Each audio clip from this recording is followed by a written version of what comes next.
Just look at this phone. Stands out, right? Now, despite this sleek look, would you believe this one sports a 7000 mAh battery? And not just that, there's an 80-watt charger in the box. It's powered by an almost flagship SoC, comes with a bunch of durability claims, and on top of all that, Realme's absolutely nailed the pricing. I mean, they've gotten a lot right with their new Neo 7. Now notice how I said Neo 7 and not GT Neo 7. Now that's because Realme split up the GT and the Neo lineups. So how much do you want to bet next year we're gonna see a Neo 8 and a Neo 8 Pro? But anyways, I'm getting ahead of myself. In today's video, we're gonna focus on the Neo 7. We're gonna unbox it and take a detailed look at what could end up being Redmi's biggest nightmare. If this is your first time here, or in case you just can't remember, my name's Ash, you're watching C4E Tech, and let's get started.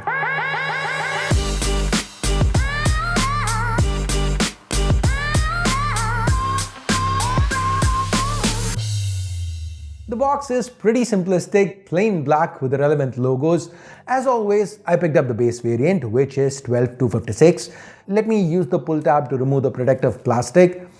Once we've done with that and we open the box up, the first thing we see is a black insert which houses a SIM tool, some reading material, and a solid colored soft case. We then get to Realme's Neo 7, so let me go ahead and remove it from its protective covering.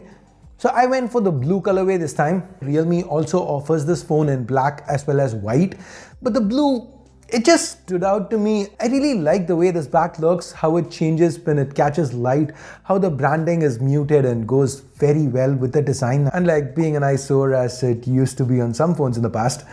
Now do note that this back and the frame, they're both made out of plastic. They do have a matte finish with an anti-fingerprint coating, so are reasonably resistant to fingerprints. Now that's not the only compromise. Given the price point, there are others. For example, the fingerprint scanner, it's optical, and it's also placed a little too low. Not a fan of that. The USB Type-C port is USB 2.0, and there is no support for wireless charging. Now there are some nice to haves that Realme's decided to include, like there's an IR blaster up top if you want your phone to double as a remote control. Then there is support for NFC, and Realme's even gotten an IP68, IP69 rating for water and dust resistance. Now remember how Redmi talked up durability while pushing up the Redmi Note series' prices, while the phones themselves had very mid specs? Realme's got the same durability talk too. There are large areas of die-cast aluminum and stainless steel to prevent bending, the corners are reinforced, the display is covered by crystal armor glass. But Realme has shown that a focus on durability doesn't necessarily mean you gotta go with awful specs at exaggerated prices. We will get to the specs in a minute.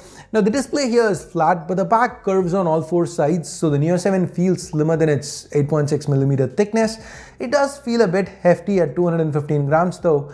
Now that said, there is ample space to rest your fingers thanks to how the camera array is shaped. So ergonomics and comfort, I'd rate it slightly above average on this one. Now there is good reason for this weight though. Realme is packed in a mammoth 7000 mAh silicon carbon battery. I think this is the first year I'm more excited by the battery tech rather than the SoC or camera upgrades. I mean, think about it. Forget cameras and processors. The same exact device that you're currently using, whatever it is, phone, tablet, handheld, what if you had the same exact device with a 20% higher capacity battery? Wouldn't that be nice? Anyways, Realme does include a USB Type-A to Type-C cable in the box along with a 80-watt SuperVOOC charger. Now using this charger, you get a full charge in about 45 minutes, so it's quite fast. Now for the display, Realme's gone with a 6.78-inch AMOLED panel from BOE. Now this crystal armor glass protected display has a 1.5K resolution and 120Hz refresh. There is support for LTPO tech to vary the refresh as needed. And this also happens to be a very bright panel. Realme claims 6000 nits, that's for HDR. In my testing, this panel output about 650 nits under manual mode by default. Once I enabled extra brightness, that went up to 1050 nits, and under auto, this panel maxed out at 1700 nits, so very bright. Now, if you are sensitive to OLED flicker, there's 2160Hz high frequency PWM dimming, and also an option to switch to DC lag dimming if you prefer that. So overall, this seems to be a good quality panel, which when coupled with the excellent stereo speakers, it should do great for both media consumption as well as gaming. Talking about gaming, the Realme Neo 7 is powered by last year's flagship Mediatek SoC, the Dimensity 9300 Plus. And here's where I feel Realme's kind of dropped the ball. Let me explain. Now the Dimensity 9300 Plus, it's a very strong chip. Till the 9400 dropped just a couple of months back, till that point, this was Mediatek's flagship SoC. So we know it can perform really well. And from a cooling perspective, there are no issues for Realme. The Neo 7 barely broke the 40-degree mark front and back, and never once in my testing, recording videos or playing games, did it ever get hot. Now here, it's not what Realme has done that's an issue, but rather how they've done it. The 9300 Plus, it's being throttled very aggressively. If you see, it's dropped 2/3 of its performance on a 20-minute stress test. Before you can ask, yes, I did try it with GT mode on and the results weren't much better. Now this drop could be an issue for people looking to game on this phone. Now there is some good because there is thermal headroom. It's not going to be impossible for Realme to address this with an update, and I really hope they do. Anyways, this 9300 Plus, it's paired with 12 or 16 gigs of LPDDR5X RAM and 256, 512 gigs or up to a full terabyte of UFS 4.0 storage. With regular day-to-day use, everything felt fast, everything felt snappy. This is Realme UI 6 built atop Android 15, though at this point Realme UI is pretty much ColorOS. Okay, moving on to cameras, we have a very simple dual camera setup here. The primary is a 50 megapixel Sony IMX882. It's paired with an optically stabilized f1.88 lens. Now remember how iQOO used the same primary camera as the iQOO 13 on their Neo, the Neo 10? Realme has also done something similar, but instead of the primary from the flagship GT7 Pro, they've used the telephoto sensor from the GT7 Pro as the primary here. So because of that, because this is a half-inch sensor, I went in with very, very low expectations, and I think the Neo 7, it wasn't as bad as I expected. Under good light, images were detailed, slightly high on saturation, slightly low on dynamic range. I'm not gonna call it good, but it definitely wasn't as bad as I went in expecting it to be. Especially under low light, the software processing was well implemented, it was fine, highlights were well controlled, and I was actually quite happy with these results. I was well on my way to coming to the conclusion that the camera is slightly above average, but then I started getting shots like this. Lens fog. Come on Realme, you look so good on paper. Now the 8 megapixel ultra wide is nothing to write home about. It can fit more into the frame, and that's pretty much it. I'd rate it slightly higher than iQOO's implementation on the Neo 10. Now this one doesn't have autofocus either, so no macros here too. The 16 megapixel front facing camera was good with the selfies, detailed, accurate skin tones, but selfie video topped out at 1080-30 and was quite jittery.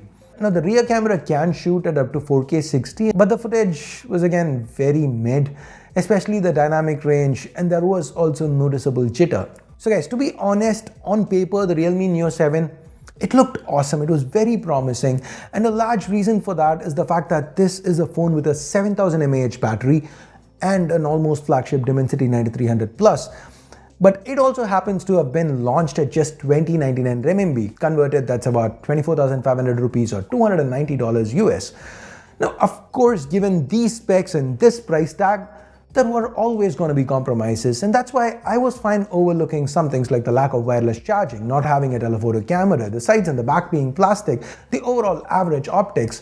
But I'm just not able to overlook the lens fogging and losing 2/3 of your peak performance when stressed, even at this price point. So the Neo 7, to me, it feels like a big wasted opportunity. It's a very strong offering on paper, one that had a lot of potential, but just failed to live up to it, failed to deliver. And I think this was really a very good chance for Realme to get one on Redmi. Their launches have been very mid. So this could have been that phone, that game-changing phone, but sadly, I mean, on paper, it feels that way. With actual use, it's got a few too many cons, at least the way the software is right now, the way it's been optimized right now. That's the feeling I get. So anyways, what do you think? Let me know your thoughts about the Neo 7 in the comments below. And thanks for watching. Ash out.